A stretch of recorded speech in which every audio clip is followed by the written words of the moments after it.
Assalamualaikum warahmatullahi wabarakatuh. Alhamdulillah nahmaduhu wa nasta'inuhu wa nastaghfiruhu wa na'udzu billahi min shururi anfusina wa min sayyiati a'malina. May yahdihillahu fala mudilla lahu wa may yudlilhu fala hadiya lahu. Asyhadu an la ilaha illallah wa asyhadu anna Muhammadan abduhu wa rasuluh.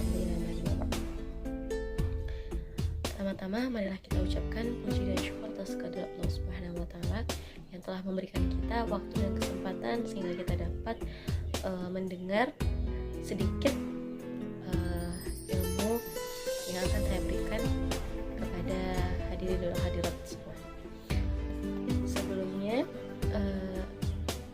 dan tak lupa pula salawat dan salam marilah kita haturkan ke junjungan kita Nabi Muhammad SAW yang telah membawa kita dari malam kegelapan ke malam yang terang benderang. Ya, ini terang, lagi terang karena masih sore. Baiklah, di sini saya akan menyampaikan sedikit ilmu ya, semoga bermanfaat. Nah, saya merujuk pada Quran surah Ibrahim ayat 7 yang berbunyi A'udzubillahi minasyaitonirrajim. Bismillahirrahmanirrahim. Wa idz ta'adzana rabbukum la in syakartum la azidannakum wa la in kafartum inna 'adzabi lasyadid. Yang artinya, ingatlah ketika Tuhanmu memaklumkan, sesungguhnya jika kamu bersyukur niscaya aku akan menambah nikmat kepadamu, tetapi jika kamu mengingkari sesungguhnya azabku benar-benar sangat keras atau pedih ya. Nah, ayat ini mengajak kita untuk selalu bersyukur tentang apa yang telah diberikan oleh Allah Subhanahu wa taala. Kita bersyukur bahwa kita masih hidup sampai saat ini. Kita bersyukur kita masih bisa beribadah, kita masih bisa melakukan aktivitas yang sangat bermanfaat. Nah, dalam tafsirnya ayat ini dan ingatlah ketika wa in ta'adzana rabbukum, dan ingatlah pula ketika mempermaklumkan atau memberitahukan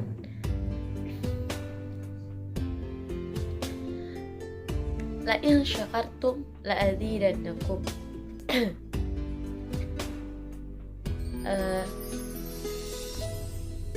Apabila maksudnya Rabb kalian sesungguhnya jika kalian bersyukur apa akan nikmat dengan menjalankan ketauhidan, kemudian ketaatan, kemudian Allah pasti akan menambah nikmat kepada kita. Tapi jika kita mengingkari nikmat yang telah diberikan Allah, maka Allah akan menurunkan azab kepada kita. Tafsir Ibrahim ayat 7 ini juga berhubungan dengan ayat 6 ayat sebelumnya, yakni mengenai Nabi Musa. Nah, dalam tafsirnya itu adalah ketika itu Nabi Musa berkata kepada Bani Israel, ingatlah nikmat-nikmat Allah pada kalian ketika Dia menyelamatkan kalian dari Fir'aun dan para pengikutnya yang menimpakan pada kalian siksaan yang amat pedih dan menyembelih anak-anak laki-laki kalian sehingga tidak ada seorang pun dari mereka yang muncul berkuasa atas kerajaan Fir'aun dan membiarkan anak-anak perempuan hidup untuk menjadi pembantu dan terhina. Dan pada cobaan dan penyelamatan mereka darinya tersirat ujian besar bagi kalian dari Tuhan kalian. Nah, dari ayat ini muncullah ayat setelahnya. Jadi bahwa nikmat yang Allah berikan itu sangatlah indah, sangatlah bersyukur seperti itu ya. Bersyukur tidak hanya kamu lakukan ketika kenikmatan itu datang, tetapi bersyukur juga bisa dilakukan ketika kita menghadapi kesulitan. Mengapa? Karena jika kita menghadapi kesulitan, maka kita tidak maka kita tidak akan mengeluh. Kita akan melalui proses tahap demi tahap dengan ikhlas, sabar, karena kita tuh bersyukur. Lalu ada kalanya, jadi itu ada kalanya dalam hidup ini tidak sesuai dengan ekspektasi kita. Seperti misalnya kita menginginkan sesuatu, padahal sebenarnya akhirnya itu tidak terjadi. Kenapa? Mungkin kita mencari sisi positifnya, mungkin belum saatnya kita menerima itu, atau mungkin ada yang lebih baik dari itu.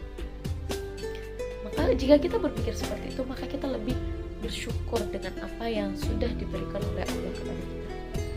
Jika kamu merasa hidupmu terlalu berat, ya, coba renungkan, sudahkah kamu bersyukur atas nafasmu pada hari ini? Sudahkah kamu senyum atas indahnya sore hari, pagi hari, maupun malam hari?